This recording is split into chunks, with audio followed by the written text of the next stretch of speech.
신앙은 좋은데 약간 비도덕적인 사람, 상식이 없어, 배려가 없어 하나님의 영광을 가리는 사람이 이 세상에 참 많습니다. 교회 다니는데 신앙생활은 열심히 하는 것 같은데 다른 사람에 대한 배려와 약간 미성숙한 듯한, 그래서 결국 비도덕적인 모습 때문에 하나님 영광을 가리는 경우는 참 많습니다. 그래서 신앙은 도덕적이어야 된다는 거죠. 신앙을 가진 사람은 도덕적인 사람이 되어야 된다는 것이 하나님께서 우리에게 하신 말씀. 그 내용들을 오늘 본 말씀에 쭉 이어서 해주고 있습니다. 그럼 가나안 땅은 17절 말씀 보시면 이런 말씀입니다. 이스라엘 여자 중에 창기가 있지 못할 것이요 또 이스라엘 남자 중에는 남창이 있어서는 안 된다라는 거죠. 이방, 가나안 땅은 이방 땅입니다. 그렇죠? 우상이 많은 땅, 우상이 굉장히 많은 땅입니다. 7 족속에 각 족속마다 신이 있었으며 또 지방마다 다 신이 있었습니다. 수많은 우상들이 있었습니다. 그런데 그 우상들을 섬기는 신전 앞에는 항상 창기가 많았다. 그리고 남창도 있었다는 거죠. 그러니 얼마나 성적으로 도덕적으로 문란한 사회가 바로 가나안 땅이었겠습니까? 그런데 하나님께서 모세를 통하여 이스라엘 백성들에게 너희가 가나안 땅에 들어가서는 절대로 남창이나 창기가 있어서는 안 된다라는 것을 이야기해 주고 있습니다. 이게 도덕적인 삶을 이야기하는 거죠. 그럼 18절 말씀은 또 이렇게 이야기합니다. 우리 18절은 같이 한번 보도록 하겠습니다. 시작. 창기가 번 돈과 개 같은 자의 소득은 어떤 서원하는 일로든지 내 하나님 여호와의 전에 가져오지 말라. 이 둘은 다 내 하나님께 가증한 것임이니라. 무슨 말씀이냐? 하나님께 바치는 것도 중요하지만, 하나님께 예물을 드리는 것도 중요하지만 과정이 더 중요하다는 것을 이야기합니다. 창기가 번 돈, 개 같은 자의 소득, 개 같은 자의 소득, 이렇게 정확하게 표현을 어떻게 해야 될지 모르겠지만 좀 상욕스럽잖아요, 그죠? 다시 말하면 개걸스럽게 돈을 번 사람을 이야기해요. 그죠? 정당하지 못하게 과정 속에 부당하게 돈을 벌어서 하나님께 갖다 바치는 것은 가증한 것이다라는 것을 이야기해요. 물질을 하나님께 드리는 10의 1조, 또 감상금, 예물, 화목제물, 제가 요즘 새벽기도에 레위기서를 하고 있는데 번제, 소제, 화목제, 속건제, 속죄제, 이 5가지 제사에 대해서 가장 중요한 게 뭐냐면 흠없는 것입니다. 흠없는. 그 흠없다라는 것은 뭐냐면 하나님께 드리는 것은 정결해야 된다, 깨끗해야 된다는 것을 이야기합니다. 오늘 이 주일에도 마찬가지입니다. 하나님께 드림에 있어서는 과정이 중요하다. 돈을 버는 과정이 얼마나 중요한가를 가르쳐 주는 내용입니다. 하나님께 예물을 드리는 그 모습도 참 하나님 기뻐하시지만, 그러나 그 과정에서 어떻게 벌었는가, 어떻게 수입을 얻었는가도 중요하다라는 것을 가르쳐 주는 내용입니다. 19절에서 20절 말씀은 도덕적인 이자놀이를 하지 말라라는 것입니다. 19절에 보면 이렇게 이야기합니다. 네가 형제에게 구워주거든 이자를 받지 말지니 곧 돈의 이자, 식물의 이자, 이자를 낼 만한 모든 것의 이자를 받지 말라. 돈이든지 물건이든지 식물이든지 그 어떤 것도 동족에게서는 이자를 받지 말라는 것입니다. 왜 하나님께서 이런 규정을 주셨을까? 가만히 생각해 보면 양식을 꾸러 온 사람이 있어요. 아니면 정말 필요해서 꼭 저한테도 돈 빌리는 사람들이 있거든요. 정말 힘들고 생활이 힘들어서 어렵고 힘들어서 꾸러 오는 사람이 있어요. 그죠? 얼마나 오죽했으면 목사님께 와서 돈을 빌리겠습니까? 얼마나 힘들면 이해하죠. 물론 상습적으로 습관적으로 하는 사람이 있습니다. 그런 행태는 좀 못됐다고 생각해요. 하나님 보시기에 기뻐하실 일이 절대 아니라고 생각해요.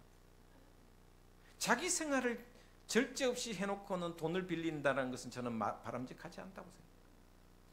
그러나 생활 때문에 진짜 힘들어서 돈을 빌리러 오는 사람이 있으면 그 사람이 얼마나 힘들면 얼마나 가난했으면 빌리러 왔겠습니까? 그런데 이자를 받아먹는, 이미 꾸어주는 사람은, 꾸어줄 만한 형편이 있는 사람은 이미 하나님께로부터 받은 복이 있단 말입니다.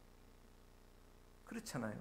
제가 여러분이 누구에게 꾸어줄 형편이 된다면 이미 하나님 주신 복이잖아요. 하나님께서 주신 그 복이 있다면 그 하나님 주신 복, 그 재산의 복을 이자놀이해서 재산을 더 불린다? 하나님 기뻐하실 일이 아니라는 것입니다. 이미 받은 복이 있는데 또 이자를 받아서 재산을 증식하는 것은 하나님 보시기에 기뻐하실 일이 아니다라는 것을 이야기합니다. 그러니 형제가, 동족이 꾸러오면 꾸어주되, 형편껏 꾸어주되, 여러분 내 재산이 요것밖에 안 되는데 그 이상을 빌려주면 절대 안 되겠죠. 얼마나 오죽했으면, 생활이 힘들었으면 꾸러왔다면 꾸어주되, 될 수 있으면 습관적인 사람은 꾸어주지 마십시오. 제가 정확하게 이야기합니다. 정말 어렵고 힘든 사람은 조금 꾸어주세요. 될 수 있는. 오해하지 마시고 목사님이 꼬주락했다 하더라. 돈 빌리면서 목사님이 꼬주락했는데 왜 안 꼬주노? 이렇게 하지 마. 정말 내 생활이, 예를 들면 정말 병원비 낼 돈이 없어서 정말 힘들면 그때 말은 할 수 있어. 그러나 이자는 받지 마라. 그러나 이방인에게 돈을 꾸어줄 때는 이자를 받아도 된다라고 이야기해요. 그리고 21절에서 23절의 이야기는 서원에 관한 이야기입니다. 서원. 말에 대한 신뢰입니다. 말에 대한 신뢰를 이야기합니다. 그리스도인은 말에 대한 신뢰가 있어야 된다는 것을 이야기합니다. 하나님께 한번 뱉은 말은 끝까지 책임을 져야 합니다. 21절에 이렇게 이야기합니다. 내 하나님 여호와께 서원하거든 갚기를 더디하지 말라. 내 하나님 여호와께서 반드시 그것을 너에게 요구하시리니 더디면 그것이 너에게 죄가 되리라. 네가 서원하지 아니하였으면 무죄하리라. 그러나 네 입으로 말한 것은 그대로 실행하도록 유의하라. 여러분, 하나님께서 우리에게 요구하신 것이 있습니다. 우상을 섬기지 말라. 11조를 하나님께 드려라. 주일을, 안식일을 거룩히 지켜라. 첫 열매는 반드시 하나님께 드려라. 이것은 반드시 지켜야 합니다. 그런데 우리가 자원해서 스스로 하나님께 약속한 것이 있습니다. 그런데 그것을 지키지 않으면 십계명을 어긴 것과 똑같다라는 것입니다. 왜? 하나님의 이름을 망령되이 일컬었기 때문입니다. 보통 질병에 걸린 사람들이, 아픔을 겪는 사람들이, 질병뿐만 아니라 또 다른 어떤 고난이 닥쳤을 때 하나님, 이 질병 낫게 해주시면, 이 고난에서 헤어나게 헤쳐나가게 하시면 내가 하나님께 진짜 열심히 하겠습니다. 안 지키는 사람 많습니다. 하나님이 이 질병에서 이겨내게 하시면, 나를 치료해 주시면 내가 재산에 얼마를 바치겠습니다. 안 지키는 사람 많습니다. 여러분, 솔직하게 서원이라는 것은 하나님이 명령하신 게 아니잖아요. 내가 하나님께 내가 이것을 하겠습니다 약속한 거잖아요. 다시 말하면 내가 뱉은 말에 대한 책임과 신빙성이 있어야 된다. 신뢰가 있어야 된다는 것을 이야기해 주고 있습니다. 여러분, 사사기시를 읽어보면 재밌는 사람이 나옵니다. 사사기 10장 11장 쭉 이어서 보면 입다라는 사람이 나옵니다. 입다라는 사람은 암몬과의 전쟁이 일어납니다. 암몬이 끊임없이 힘들게 하자 이 입다가 사사가 되어서 암몬과 전쟁에 가려고 합니다. 가기 전에 하나님께 서원을 합니다. 하나님, 제가 승리해서 돌아오는데 맨 첫 번째로 나와서 춤추고 환영하고 승리의 개가를 부른 사람 하나님께 번제로 드리겠습니다. 하나님 언제 번제로 사람을 번제라고 드리라고 한 적이 한 번도 없습니다. 그런데 입다 지가 바치겠다. 암몬 전쟁하러 갔어요. 승리했습니다. 개선 장군처럼 막 오는데 저 멀리 보니까 누가 춤추고 나오냐? 외동딸인 자기 딸이 춤추고 나오냐? 하나밖에 없는 무남동녀인 딸이 나왔어요. 춤추는. 얼마나 가슴 아픕니다. 근데 놀라운 것은요, 딸을 불러서 입다가 이렇게 이야기합니다. 내가 하나님께 약속했으니 물을 수가 없다.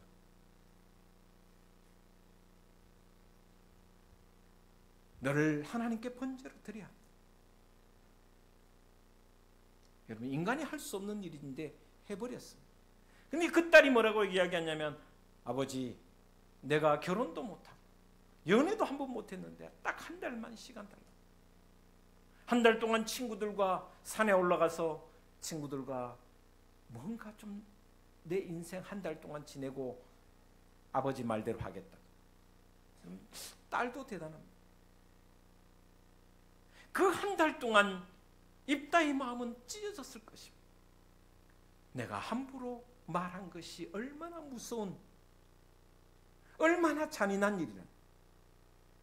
그런데요, 한 달 후에 번제로 드렸습니다.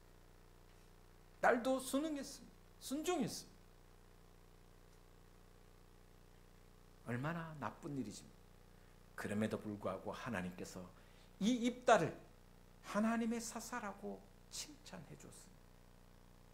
여러분, 이거 보면 어떻게 보면 참 우습고 잔인한 일이고 비참한 일이지만 하나님께 내뱉은 약속이 얼마나 중요한가를 예수님은 이렇게 말씀하셨습니다. 너희는 도무지 맹세하지 말라. 하늘로도 말고 땅으로도 말라. 하나님은 하늘의 보좌요 땅은 하나님의 발등상이니 너희는 예면여할 것이요 아니오면 아니오하라.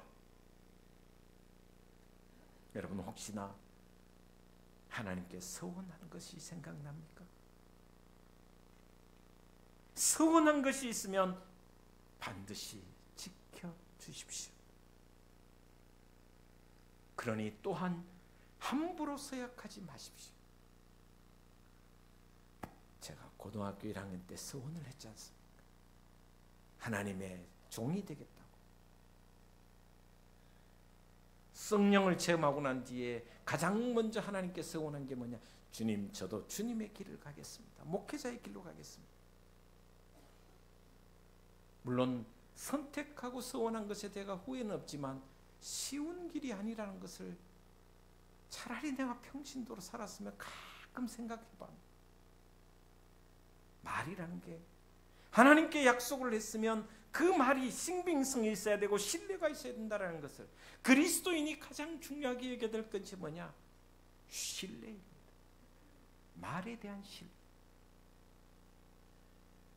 저도 가끔 약속을 하고 잊어버릴 때가 있거든요. 죄송하지만 아랫게 목요일 날 제가 신방 약속을 해놨습니다. 신방 약속을 3시에 했습니다. 청년 엄소연 친구를 한번 만났어요. 3시에 약속해놨는데 잊어버렸어요. 새카맣게. 목사님 어디세요? 3시 5분에 전화가 왔어요. 교회야. 후다닥 해서 3시 30분에 도착해서 겨우 만났어요. 신뢰가 있어야 돼. 우리 옆 사람 한번 보겠습니다. 함부로 서원하지 마십시오. 서원하면 반드시 지키십시오. 이것이 바로 도덕적. 세상 사람들이 우리를 판단할 때 무엇을 판단? 야, 저 사람 교회 잘 다니네. 성령이 충만한. 지가 성령이 충만한 줄 지가 왜 합니까? 모릅니다. 그럼 우리의 무엇을 보고? 우리의 도덕적인 삶을 보고, 우리의 이 말에 있어서 신뢰를 보고, 하나님이 야, 저 친구 정말 교회 다니는 거 맞다. 이것이 바로 신앙과 도덕이 분리되어서는 안 되는 이유라는 것입니다. 그 다음에 24절 25절에 이렇게 말씀하고 있습니다. 24절 보겠습니다. 시작. 내 이웃의 포도원에 들어갈 때에는 마음대로 그 포도를 배불리 먹어도 되느니라. 그러나 그릇에 담지는 말 것이요. 25절에 내 이웃의 곡식밭에 들어갈 때에는 네가 손으로 그 이삭을 따도 되느니라. 그러나 내 이웃의 곡식밭에 낫을 대지는 말지니라. 여러분, 이스라엘 땅에 들어갑니다. 포도밭을 일궜습니다. 밀을 키웠습니다. 보리에 심었습니다. 추수할 때가 되었습니다. 근데 누가 너무 배가 고픈 거예요. 그래서 배가 고파서 도저히 참을 수가 없어서 포도밭에 쑥 들어갔습니다. 그래서 배불리 포도 따먹었습니다. 밀이 자라고 있는데, 보리가 자라고 있는데 보리밭에 들어가서 보리 이삭을 쫙 훑어서 하나하나 먹었습니다. 배불리 먹어라. 그러나 포도밭에 뭐라고 이야기합니까? 포도밭을 먹기는 하지만, 포도를 먹기는 하지만 그릇에 담지는 말라. 곡식을, 이삭을 먹기는 하지만 낫을 대지는 말라. 이것을 만약에 다시 말하면 시장기가 있을 때, 힘들 때 남의 곡식밭이나 포도원에 들어가서 배를 채울 수는 있다라는 것을 이야기합니다. 주인의 입장에서 포도밭 주인이 보고는 저놈 새끼 도둑놈이라고 쫓아내지 말라라는 것입니다. 이 말씀은 힘들고 배가 고파 시장기를 채울 수 없는 사람이 와서 포도밭에 와서 자기 한 사람 배를 채울 때 주인의 입장에서는 그를 인정하라는 것입니다. 선을 넘으면 도둑이 되는 거죠. 주인의 입장에서도 또 따먹는 자 입장에서도 누가 포도밭에 들어와서 포도를 따먹는 것을 보면 감사한 마음으로 지켜보라는 것은, 왜? 나는 그래도 이 포도밭을 일구어서 하나님께서 열매를 주시니 얼마나 감사. 저렇게 시장한 배고픈 사람이 와서 그 사람을 배불리 할 수 있으니 감사하라는 것입니다. 또 따먹는 사람은 내가 너무너무 배고픈데 그래도 이 포도밭에 와서 시장길을 채울 수 있으니 감사하다. 포도를 허락하신 주인에게 감사하다. 그러나 선을 넘지는 말라. 주인도 감사함으로 허락하라. 이것이 바로 하나님이 우리에게 주신 말씀입니다. 여러분, 혹이나 여러분 생각해 보시면 포도밭에 와서 남의 포도를 따먹거나 밀리삭을 따먹는 사람의 입장에서 얼마나 가난한 자의 마음, 심정이 얼마나 고통스럽겠어요. 어떤 면에서는 비굴할 수도 있습니다. 어떤 면에서는 내가 이 포도만에 들어가는 그 자체가 정말 마음 조아림에 들어갑니다. 그러나 주인도 따먹는 사람도 감사함으로 배려하라는 것입니다. 이것이 바로 도덕적이고 상식적인 삶을 살아가는 가나안 땅에 들어가서 너희가 해야 할 일이라는 것을 이야기해 주고 있습니다.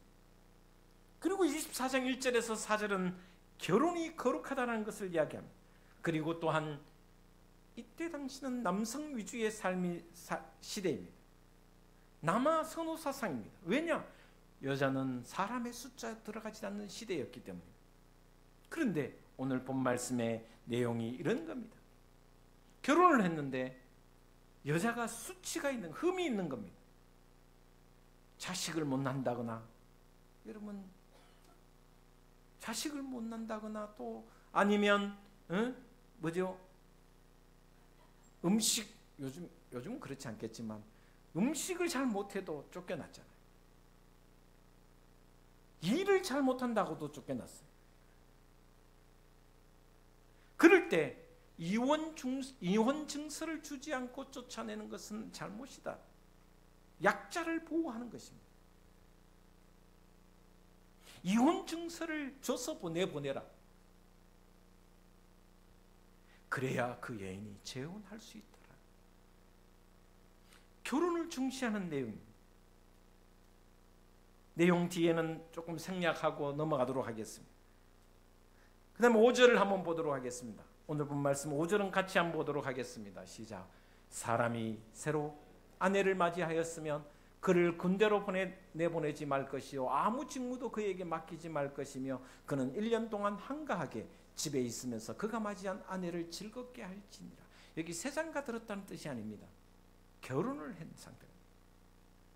결혼을 하면 남자를 군대 보내지 말라. 전쟁이 일어나도, 여러분 생각해보면 우리 6.25 전쟁 때 어떤 일이 많았습니까? 결혼한 지 하루 만에, 하루를 지내고 전쟁터에 끌려간 사람도, 남자들도 굉장히 많습니다.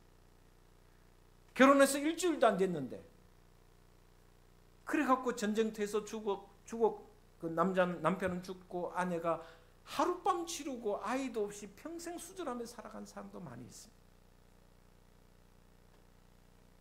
전쟁이 일어나도 결혼했으면 군대 보내지 말라라는 것입니다. 정말 저는 그러면서 뭐라고 이야기했냐면 이렇게 얘기합니다. 직무도 맡기지 말고 1년 동안 한가하게 아내를 위해서만 살아라는 거죠. 그러면 얼마나 좋겠습니까? 놀고 먹고 1년 동안 아내를 위해서만 살아. 어떻게 보면 하나님의 법은 놀랍고 신비하기도 합니다.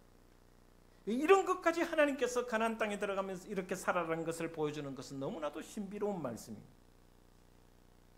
6절, 10절에서 13절은 이렇게 이야기합니다. 무엇을 빌려줄 때, 돈이나 물건을 빌려줄 때 전당 잡잖아요. 담보를 잡잖아요.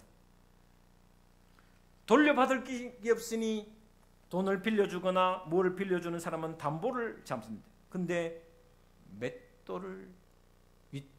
맷돌이 아랫돌이 있고 윗돌이 있는데 윗돌을 담보 잡지 말라. 또 전부를 담보 잡지 말라. 그리고 10절에서 13절에는 뭐라고 이야기하냐면 이렇게 이야기합니다. 10절에서 13절 잠깐 보도록 하겠습니다. 10절입니다.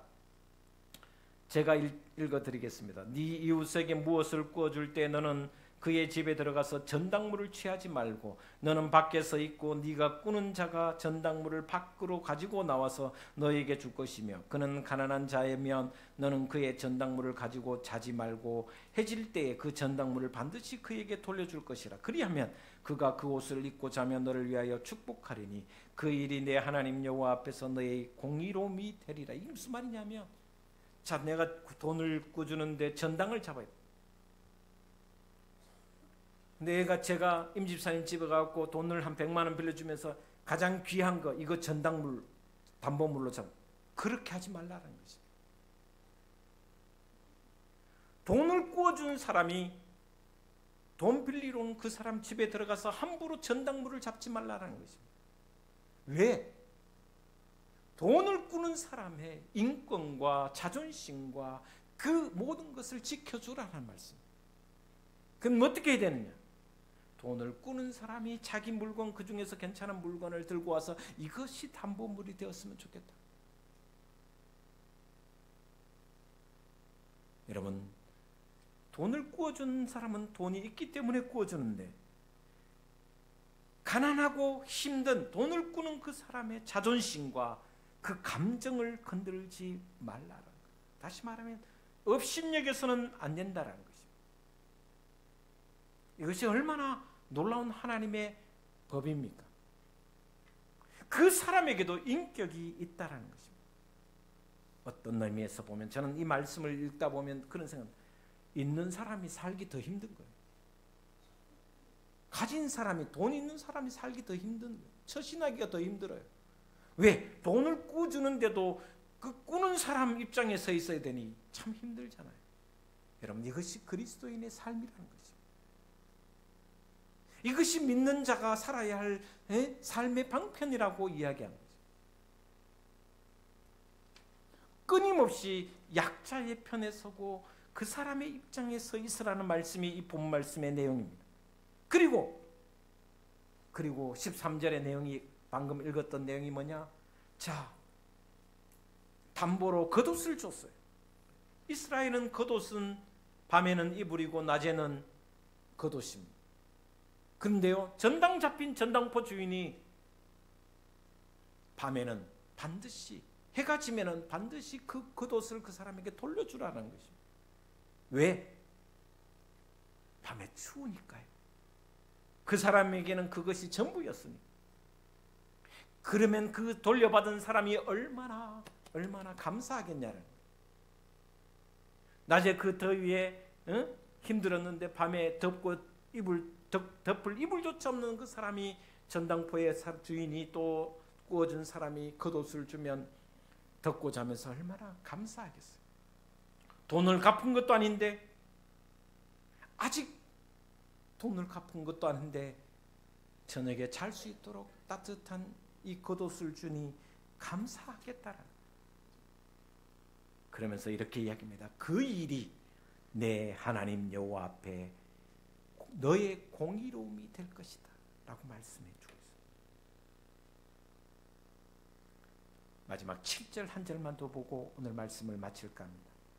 그래도 말씀 뒤에까지 다 보면 시간이 많이 걸려요. 7절 말씀 한 절만 보겠습니다. 7절입니다. 24장 7절 말씀 한번 띄워보시면 좋겠습니다. 7절 같이 봉독하겠습니다. 7절입니다. 시작. 사람이 자기 형제 곧 이스라엘 조선 중 한 사람을 유인하여 종으로 삼거나 판 것이 발견되면 그 유인한 자를 죽일지니 이같이 하여 너희 중에서 악을 제할지니라. 이게 무슨 말이냐면, 여기에 사람을, 자기 형제 중에 사람을 유인했다라는 것은 유괴했다라는 것입니다. 어린아이를 유괴해가 종으로 삼거나 또 아니면 그 사람을 이용해서 뒤통수 쳤다면, 이것을 우리 식으로 이야기하면 사람을 수단으로 이용하지 말라는 것입니다. 여러분, 세상에 가장 기분 나쁠 때가 뭐냐면 뒤통수 맞을 때입니다. 내가 이용당했구나 하는 생각이 들면 진짜 뚜껑이 확 열립니다. 철저하게 내가 이용되었구나. 이러면서 같이 친구로서, 같이 가까운 사람으로서 지냈는데 어느 날 보니까 뒤통수 쳐요. 내가 이용당했어. 그럴 때 얼마나 화가 나. 하나님께서 말씀하십니다. 사람을 이용해서 수단으로 삼지 말라. 사람을 수단으로 삼는 자는 반드시 죽게. 이용하는 것은 너무나도 나쁜 겁니다. 왜요? 그 사람 하나님의 지은 사람이잖아요.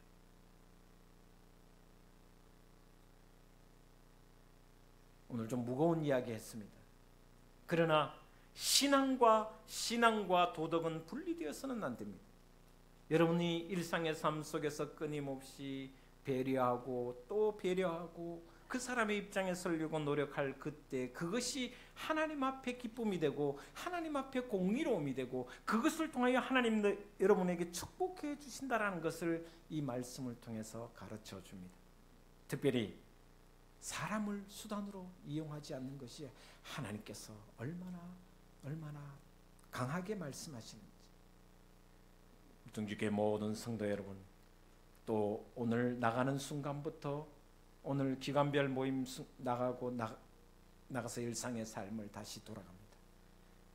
모든 사람에게 하나님을 대하듯이 대하여 여러분의 그 모든 신앙과 여러분의 모든 그 말과 행함이 그 사람에게 하나님이 살아계심을 보여주는 귀한 삶이 되기를, 증거하는 삶을 살아가는 저와 여러분 되시기를 주의 이름으로 축원을 드립니다. 기도하겠습니다. 하나님 감사합니다.